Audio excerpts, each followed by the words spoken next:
Friction की अगर हम बात करें, it is the force which always exert opposite to the direction of motion of an object.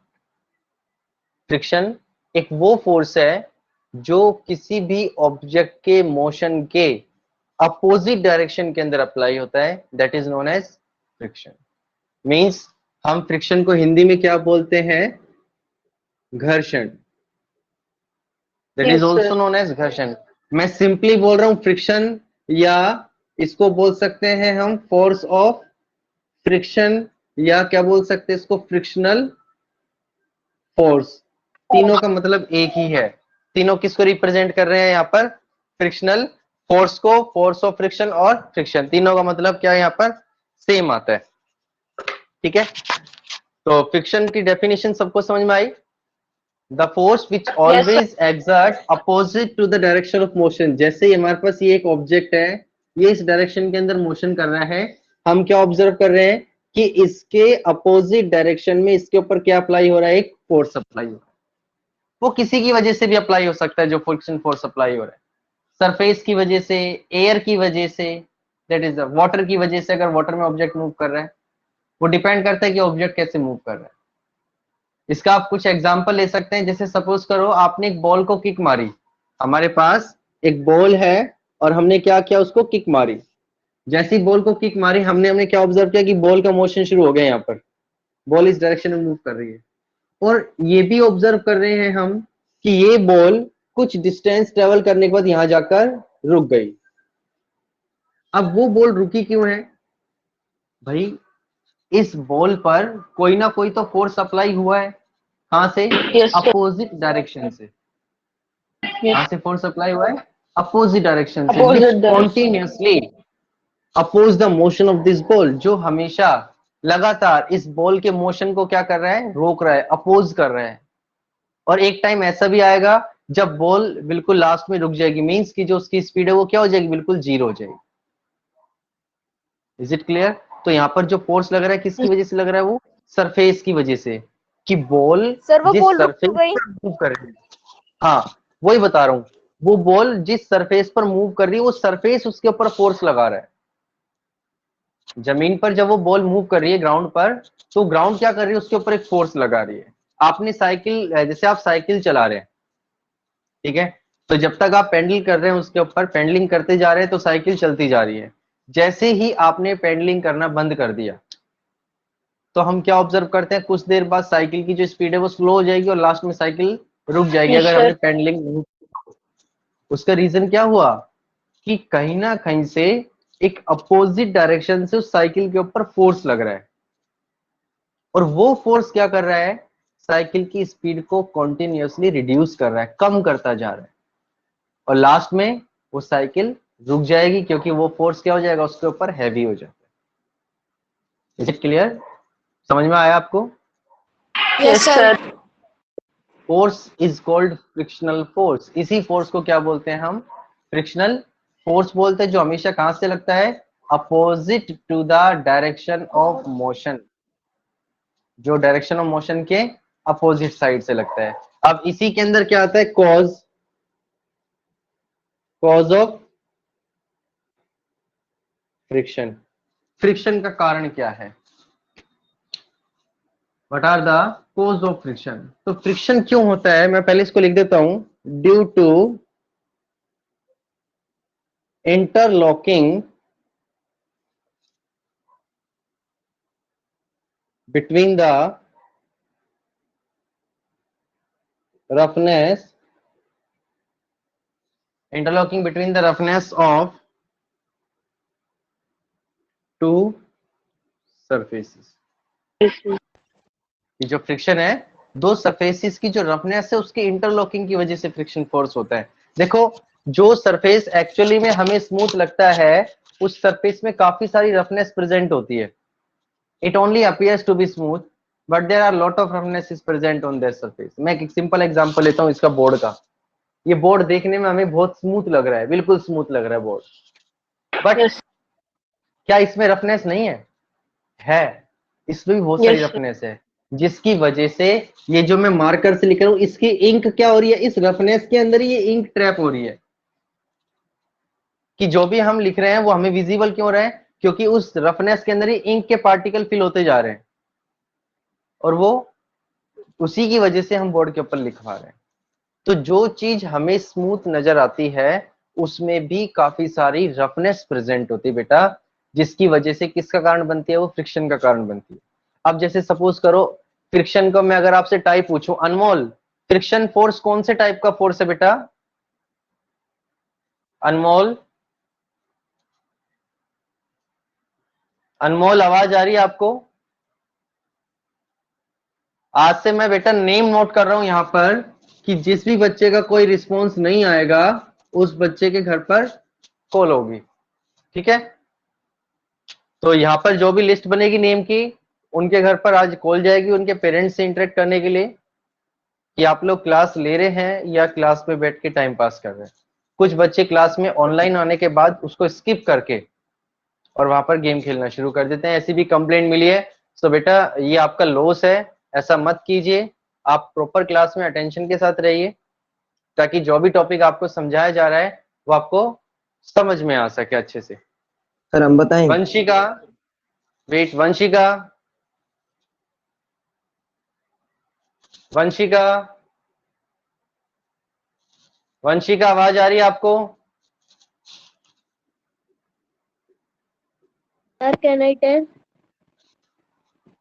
Wait, Priya, Priya, Priya आपको आवाज आ रही है? यस सर, आ रही है। सर हम बताएं? बेटा ये कौन से टाइप का फोर्स है, friction force? Sir friction force. Yes, friction force कौन से टाइप का फोर्स है? कांटेक्ट फोर्स या नॉन कांटेक्ट फोर्स? सर मैं आई टोल सर क्या? सर मैं I tell frictional force contact force है या नॉन कांटेक्ट फोर्स है प्रिया? Okay sir. सर हमने क्लासेस अटेंड नहीं की थी पिछली बार भी, बहुत कम अटेंड की थी तो एग्जाम बेटा से ये पहले तो भी। क्यों बेटा? सर नेटवर्क इशू रहता था पिछली बार हमारे फोन, फिर इस बार बेटा आपने एग्जाम तो के बाद मेरी नहीं हो। आई थिंक आपने सारी क्लासेस अटेंड की थी, मैं आपको क्लास में देखता हूँ सर फिजिक्स की। बहुत तो कम करते थे, बीच में हम बहुत बार कांटेक्ट भी करते थे कि क्लासेस नेटवर्क अटेंड नहीं होता, मतलब नेटवर्क इशू रह जाता था, फिर हम रिकॉर्डिंग्स देखते थे।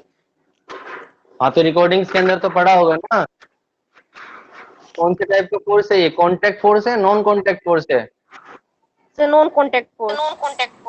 सर मैं आई टेल सर मैं आई टेल सर मैं I tell Gargi, wait, sir contact force. Contact force, very good. Friction force कौन सा फोर्स है? एक कॉन्टेक्ट कॉन्टेक्ट फोर्स। क्यों है कॉन्टेक्ट फोर्स? क्योंकि जब तक दो ऑब्जेक्ट के बीच में जो उनके सरफेस हैं उनके बीच में कांटेक्ट नहीं होगा तब तक फ्रिक्शन फोर्स प्ले के अंदर नहीं आएगा। फ्रिक्शन का कारण क्या होता है कि जैसे सपोज करो एक ये सरफेस है, ये इसकी रफनेस है, एक दूसरा सरफेस है, ऑब्जेक्ट है जो इसके ऊपर मूव करेगा, ये उसकी रफनेस है। तो इन दोनों की रफनेस के अंदर इंटरलॉकिंग हो जाती है। जब एक सरफेस दूसरे पर मूव करता है तो क्या होता है, ऐसे ऐसे इंटरलॉक हो जाते हैं ये सरफेस, जो ये रफनेस से आपस में ऐसे बंद हो जाती है। अब इंटरलॉकिंग होने की वजह से क्या होता है, उनके बीच में फ्रिक्शन होता है। यस इंटरलॉकिंग की वजह से क्या होता है, उनके बीच में फ्रिक्शन होता है। So we can say that friction force is simply due to the interlocking between the two surfaces या interlocking between the roughness of two surfaces। Two दो सरफेस surfaces की जो roughness है, हाँ, उनकी इंटरलॉकिंग होती है जिसकी वजह से फ्रिक्शन होता है। जितना ज्यादा रफ सरफेस होगा उतना ही ज्यादा क्या होगा, फ्रिक्शन होगा। जितना ज्यादा स्मूथ सरफेस होगा उतना ही कम फ्रिक्शन होगा। ये दोनों पॉइंट याद रखना। तो आप इससे कंक्लूजन निकाल सकते हो कि जो फ्रिक्शन है it is directly proportional to the roughness of surface। Sir please repeat this इसके पॉइंट। डायरेक्टली प्रोपोर्शनल है। फ्रिक्शनल या friction is directly proportional to the roughness of the surface. जितना ज्यादा सरफेस रफ है उतनी ही ज्यादा फ्रिक्शन होगी, और जितनी कम रफनेस है उतनी ही कम क्या होगी बेटा, फ्रिक्शन। फ्रिक्शन। समझ में आया? ठीक है। Yes sir. फ्रिक्शन फोर्स की अगर आपसे यूनिट पूछी जाए कि यूनिट क्या होती है, तो क्या होगी? न्यूटन। क्या होगी? न्यूटन, क्योंकि फ्रिक्शन भी क्या है? एक फोर्स है, और फोर्स की यूनिट क्या होती है? न्यूटन होती है। तो फ्रिक्शनल यस फोर्स सर। की यूनिट भी क्या होगी बेटा? न्यूटन। इसको मेजर किससे करते हैं हम? स्प्रिंग बैलेंस से। बेटा ये माइक ऑफ करो, किसका ऑन है माइक? फ्रिक्शन को किससे ऑब्जर्व मेजर करते हैं हम? Spring balance. Spring balance is a device which is used to measure the frictional force. Clear? अब इसी के अंदर आता है कि फैक्टर कौन कौन से हैं जिस पे ये फ्रिक्शनल फोर्स डिपेंड करता है। Factors on which frictional force depend.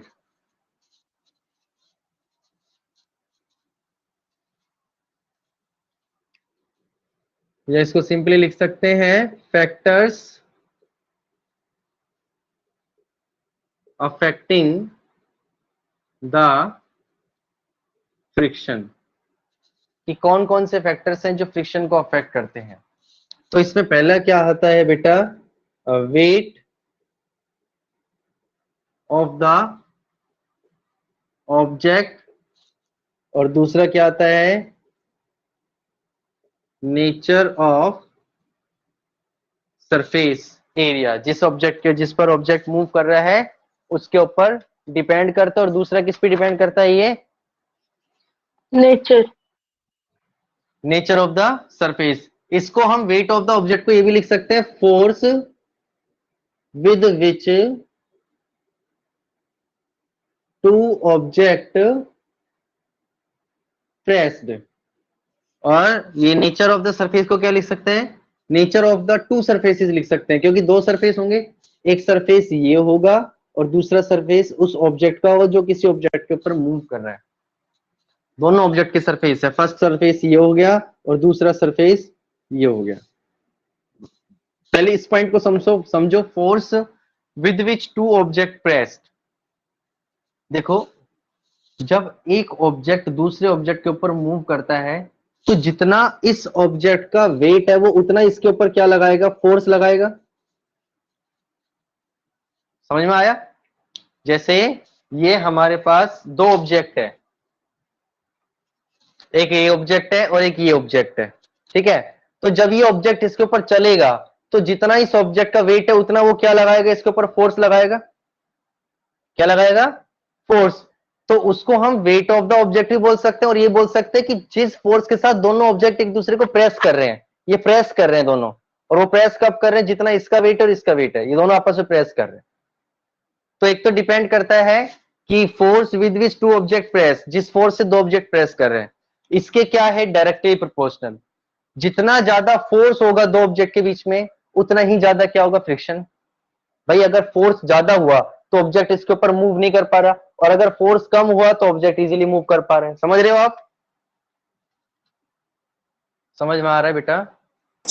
No sir. Sir मतलब जितना ज्यादा प्रेशर होगा उससे इंटरलॉकिंग खुल नहीं पाएगी जल्दी से। ज्यादा होगी, इंटरलॉकिंग ज्यादा होगी जितना ज्यादा ऊपर से प्रेस करेगा फोर्स। देखो एक सिंपल सा एग्जांपल बताता हूं आपको, सबसे कॉमन एग्जांपल।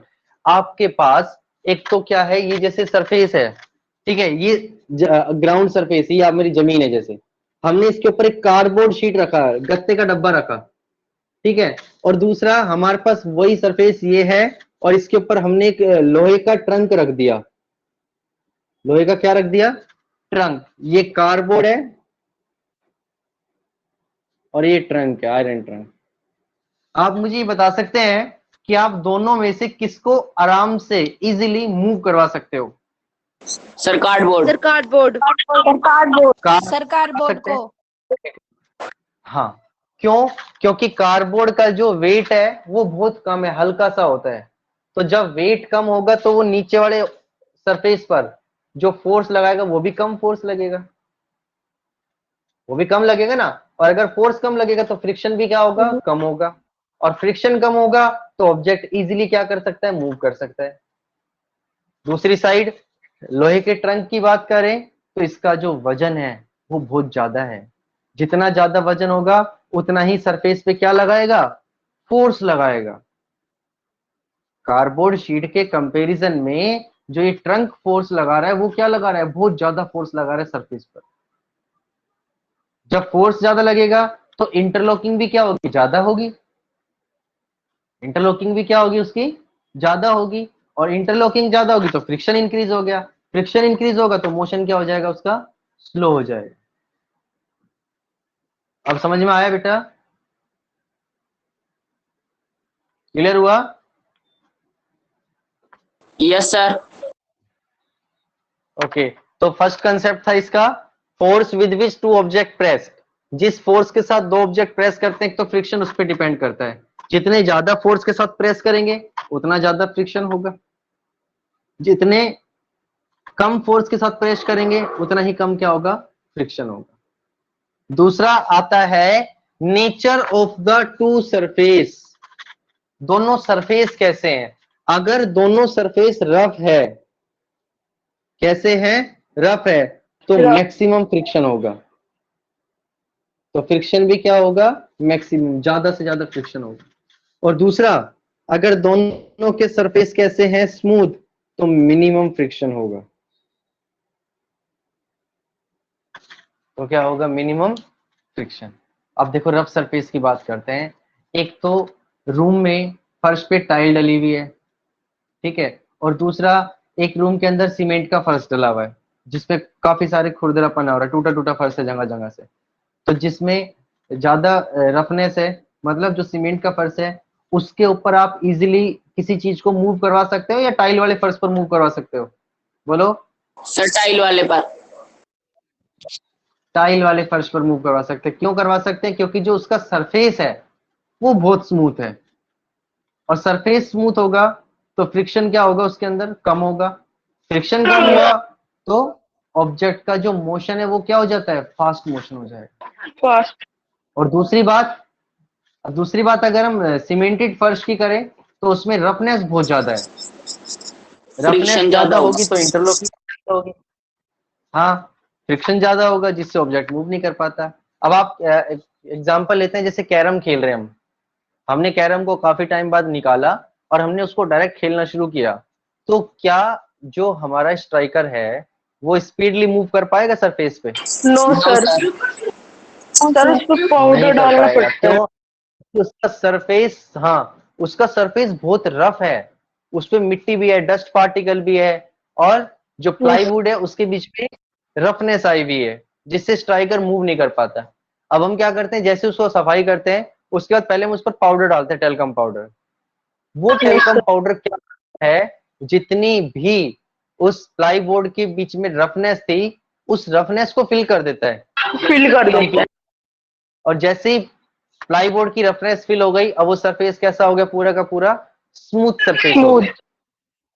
जितना स्मूथ सरफेस होगा स्ट्राइकर उतनी ही स्पीड से मूव करेगा जब हम उसके ऊपर चलाएंगे। क्लियर हुआ, समझ में आया बेटा? Yes sir. Yes sir. तो ये दोनों फैक्टर याद रखना। एक तो मैंने आपको बताया nature of the two surfaces. To surfaces क्यों बोले हैं, क्योंकि फ्रिक्शन हमेशा ही दो सरफेस के बीच में होता है। कौन कौन से? एक तो वो जिस पर कोई ऑब्जेक्ट मूव कर रहा है, और दूसरा सरफेस उस ऑब्जेक्ट का जो मूव कर रहा है, ठीक है। और दूसरा किस पे डिपेंड करता है, जिस फोर्स के साथ दोनों सरफेस या दोनों ऑब्जेक्ट एक दूसरे को क्या कर रहे हैं, प्रेस कर रहे हैं।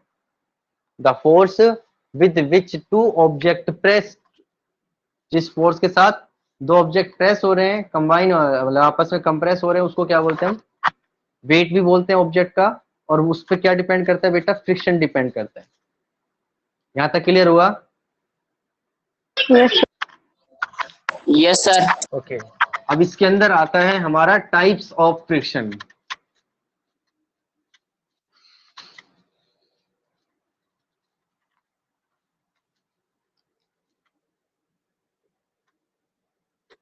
Types of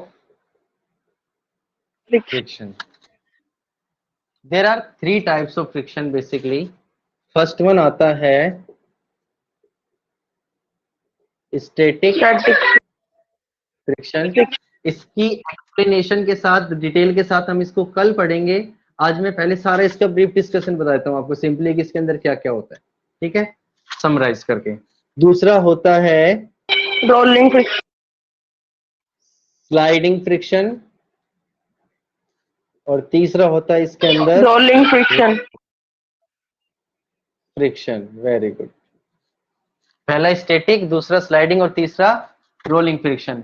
स्टैटिक फ्रिक्शन के केस में क्या होता है, जब एक ऑब्जेक्ट दूसरे ऑब्जेक्ट के ऊपर मूव करने की कोशिश करता है, tends to move on the surface of an object, then that is considered as the static friction. जैसे कि ये हमारे पास एक सरफेस है, प्लेन सरफेस, हमने इसके ऊपर एक बॉक्स रख रखा है, ठीक है। अब देखो क्या हो रहा है, इस बॉक्स के सरफेस में और नीचे के सरफेस में, इन दोनों का सरफेस आपस में इंटरलॉक है। और जब ये सरफेस आपस में इंटरलॉक है, तो क्या ये जो बॉक्स है ये अपने आप मूव कर पाएगा? बोलो। No sir. No sir, no sir, क्योंकि इनके बीच में इंटरलॉकिंग है, और इंटरलॉकिंग से दोनों के बीच में क्या हो रहा है, फ्रिक्शन हो रहा है। फ्रिक्शन, इसको मूव करवाने के लिए क्या लगाना पड़ेगा, फोर्स लगाना पड़ेगा। Force, we have to apply the force to move this object. और वो फोर्स जो है वो किससे ज्यादा होना चाहिए? जो हम फोर्स अप्लाई करेंगे वो फोर्स किससे ज्यादा होना चाहिए? इस फ्रिक्शनल फोर्स, ये दोनों फ्रिक्शनल फोर्स से ज्यादा, फ्रिक्शनल फोर्स से ज्यादा होना चाहिए। हाँ, फ्रिक्शनल फोर्स से ज्यादा, will be, this force will be greater than the frictional force। Frictional force से ज्यादा होना चाहिए, तभी हम इस फ्रिक्शन के ऊपर ओवरकम का मतलब होता है उसके ऊपर हैवी होना, ओवरकम किया जा सकता है, और जिससे वो ऑब्जेक्ट क्या करता है, मूव करना शुरू करता है। समझ में आया? इसके जो पॉइंट्स है और वो हम कल एक्सप्लेन करेंगे।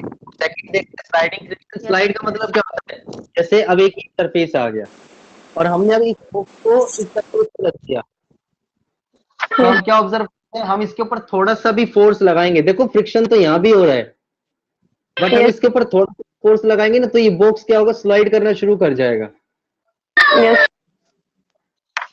स्लाइड का मतलब होता है फिसलना, ये इसके ऊपर स्लाइड करना शुरू कर जाएगा। तो ये बताओ मुझे, क्या हमें फर्स्ट के केस में ज्यादा फोर्स लगाना पड़ेगा या सेकंड के केस में? सर फर्स्ट के, सर फर्स्ट के, फर्स्ट में।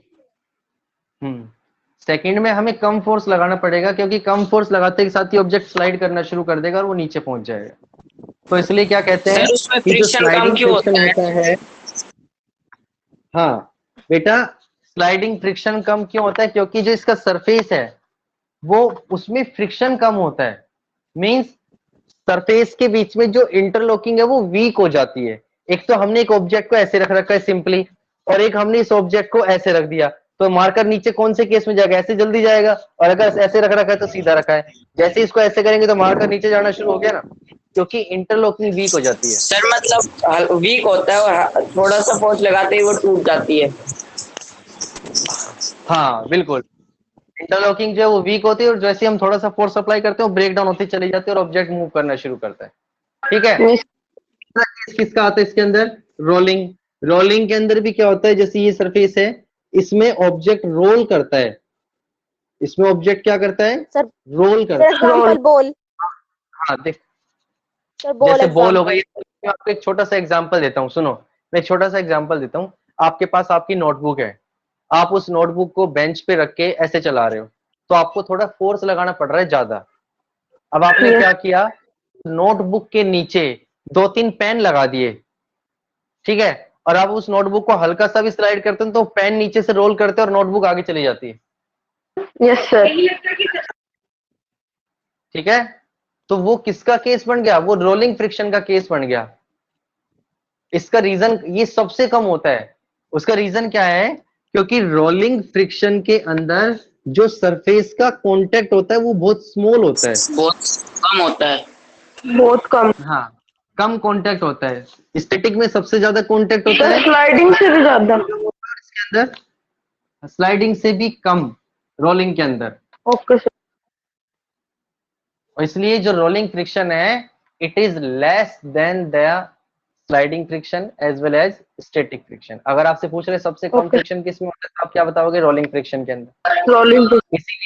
रोलिंग फ्रिक्शन का यूज किस में किया जाता है? किसी भी हैवी ऑब्जेक्ट को मूव करवाने के लिए। जो व्हील्स बनाए जाते हैं ना बाइक में, बस में, जो व्हील लगाए जाते हैं वो रोलिंग के ऊपर ही काम करते हैं, क्योंकि वो रोल कर रहे हैं और एक हैवी ऑब्जेक्ट को अपने ऊपर मूव करवा रहे हैं। समझ में आया भाई? एक तो सपोज करो पूरी बस है और वो बस क्या कर रही है? स्लाइड होके चल रही है, स्लाइड होके, ठीक है, तो उसमें ज्यादा फोर्स लगाना पड़ेगा। अब बस के नीचे क्या लगा दिए? टायर लगा दिए। अब ये टायर मूव कर रहे हैं तो हैवी बस मूव कर पा रही इजिली, क्योंकि सरफेस एरिया क्या हो गया? कम। और सरफेस एरिया अगर कम होगा तो इंटरलॉकिंग भी कम होगी। इंटरलॉकिंग कम होगी तो फ्रिक्शनल फोर्स भी क्या हो जाएगा बेटा? कम हो जाएगा। कम हो जाएगा। समझ में आया? यस समझ में आया बेटा? किसी को कोई डाउट? No sir. बोलो। सर ब्रीफ में आप कल डिस्कस करोगे? हाँ, इसको नेक्स्ट क्लास में डिस्कस करेंगे, ताकि क्योंकि बेटा आज ना टाइम ओवर हो जाएगा क्लास का। आपकी क्लास कितने बजे तक है बेटा? ये सर 5 मिनट बचती है। सर 10:55। ये सर 5 मिनट से आ रही है सर, 4 मिनट से आ रही है 10:55 4। तक। हाँ, इसीलिए मैंने अब इसको कंप्लीट नहीं करवा पा रहा हूँ आज, क्योंकि फिर अगर हम इसको कंप्लीट करेंगे तो पॉइंट्स रह जाएंगे। कल इन तीनों को ही मैं दोबारा से स्टार्ट करवाऊंगा। तो उससे पहले आपको क्या करना है कि जो भी आपको ये टॉपिक समझाया गया है बेटा, इसको एक तो अच्छे से रीड करना है। जो भी आपके पास बुक अवेलेबल है उसमें से टॉपिक को रीड करना है।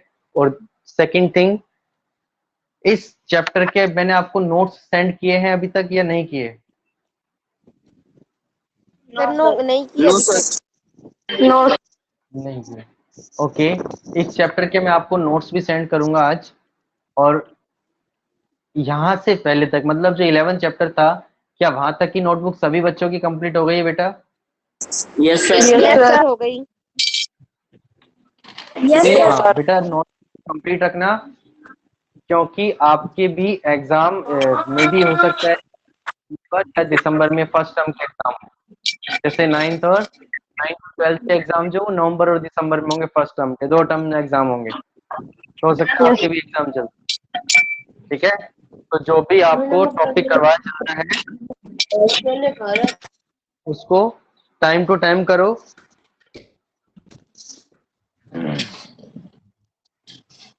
ठीक है, सर जो आपने करवाया था इनमें से एक क्वेश्चन, इनमें से एक क्वेश्चन जो वो जरूर एग्जाम, माइक ऑफ करो अपने अपने।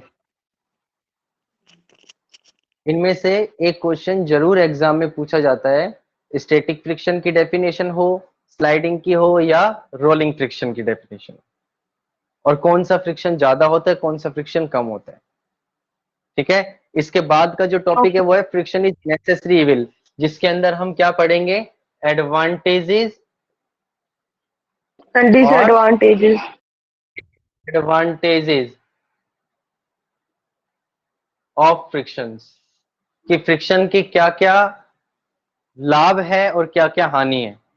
ठीक है, इसको बोलते हैं फ्रिक्शन इज नेसेसरी इविल, की जरूरी भी है बट उससे हमारी चीजें खराब भी होती है। एडवांटेजेस की बात करें तो फ्रिक्शन की वजह से ही हम चल सकते हैं, लिख सकते हैं। ठीक है, और जो व्हीकल चल रहे हैं रोड पर वो फ्रिक्शन की वजह से ही चल पा रहे हैं। हम नोटबुक में, बोर्ड पे जो लिख रहे हैं वो फ्रिक्शन की वजह से ही लिख पाते हैं। कोई कील अगर हम दीवार में लगा रहे हैं तो वो भी फ्रिक्शन की वजह से ही लगा पा रहे हैं। ये सभी की सभी एप्लीकेशन। सर मतलब अगर फ्रिक्शन ही ना हो, बिल्कुल ही फ्रिक्शन ना हो, तो हम बिल्कुल भी नहीं चल पाएंगे ना, बार बार गिर जाएंगे। अगर बिल्कुल, अगर फ्रिक्शन नहीं होगा तो एक ऑब्जेक्ट जो मोशन के अंदर है वो हमेशा मोशन में रहेगा, क्योंकि उसको रोकने वाला तो कोई फोर्स है ही नहीं। जब हम ब्रेक अप्लाई करते हैं किसी भी चीज पे, ब्रेक लगाते तो क्या होता है? टायर के बीच में और ब्रेक शू के बीच में फ्रिक्शन हो जाता है, इंटरलॉक हो जाते हैं आपस में। Yes sir. वो आपस में इंटरलॉक होते हैं तभी वो व्हीकल रुक पाता है। जब फ्रिक्शन नहीं होगा तो क्या वो व्हीकल रुक पाएगा? No, never. No sir. वो स्पीड कम हो जाती है और वो धीरे और धीरे अगर धीरे हमारे, हाँ, ये फ्रिक्शन की वजह से ही होता है बेटा। ठीक है, क्लियर हुआ बेटा? Sir disadvantages. यहाँ तक किसी बच्चे को कोई डाउट? डिसएडवांटेजेस ये होते हैं, जैसे फ्रिक्शन की No, वजह sir. से हमारी वो सारे खत्म हो जाते हैं, है ना। और दूसरा टायर घिस जाते हैं बाइकों के, मशीन के पार्ट्स घिस जाते हैं, ये सारे फ्रिक्शन की वजह से होते हैं। ये सारे इनमें वियर एंड टीयर बोलते हैं इसको, फ्रिक्शन का। तो ये जब Yes. टॉपिक आएगा तो आपको और उसको अच्छे से एक्सप्लेन करेंगे, ठीक है। सो बेटा आज की क्लास में इतना ही करेंगे, इसको अच्छे से Bye, sir. तो थैंक यू बेटा, god bless you. Thank you, sir. Bye, sir. Bye.